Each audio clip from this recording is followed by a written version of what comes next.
Body image is such a huge topic right now among young women and girls, and it's so hard with all the images we're presented on a daily basis. I really struggled when I was younger because I was always tall. I was 13 and I was 6'2", and I just wasn't your average girl.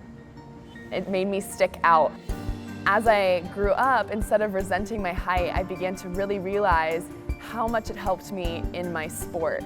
I think sports definitely helped me growing up with my body image. I've always been taller than people, so I've always been, long, lanky, and at first I was clumsy. And I think that getting into a sport and kind of, realizing that the height makes you better. For me, body image has been a huge thing for track and field. Usually girls are big and strong, and our bodies is just another thing that help get us to where we need to be.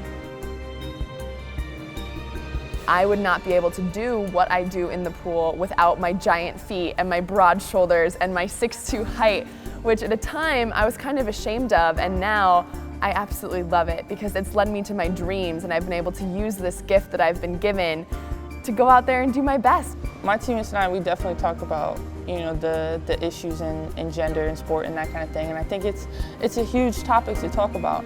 Women are doing the same thing as men. We're playing the same sport, but there's some reason where they're getting more attention than we are.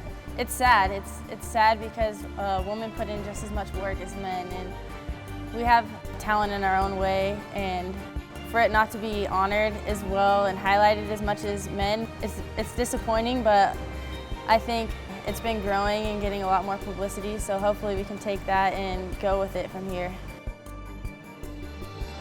We need to just make sure that we continue to grow our sport. We're not going to be able to do all the flashy things that men can do, but we can grab viewers' attention in other ways. I would love to see women's sports continue the path that it's on right now.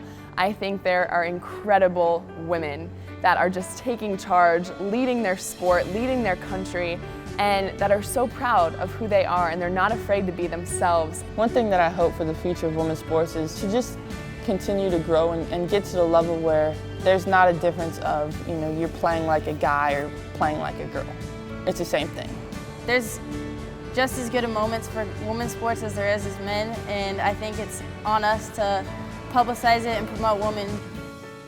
I think one of the most important things that's been such a pattern in women's sports is how these women continue to give back after their careers are over. We would not be here today without so many of the other women whose shoulders we've stood on, and that's what it's all about, and hopefully that's something I'm going to be able to do when my career's over. Growing up, there were a few female athletes that inspired me the most. Diana Taurasi, Maya Moore, Candace Parker. That's who I looked up to. I wanted to get where they are, and I'm hoping that I'm on my way. I always looked up to Mia Hamm, Brandi Chastain. I've always looked up to Natalie Coughlin. She has just been an incredible inspiration for me. My name's Jenna Prandini. I run track and field for the University of Oregon. Breanna Stewart, forward, University of Connecticut. I'm Missy Franklin, and I swam for 2 years at the University of California, Berkeley.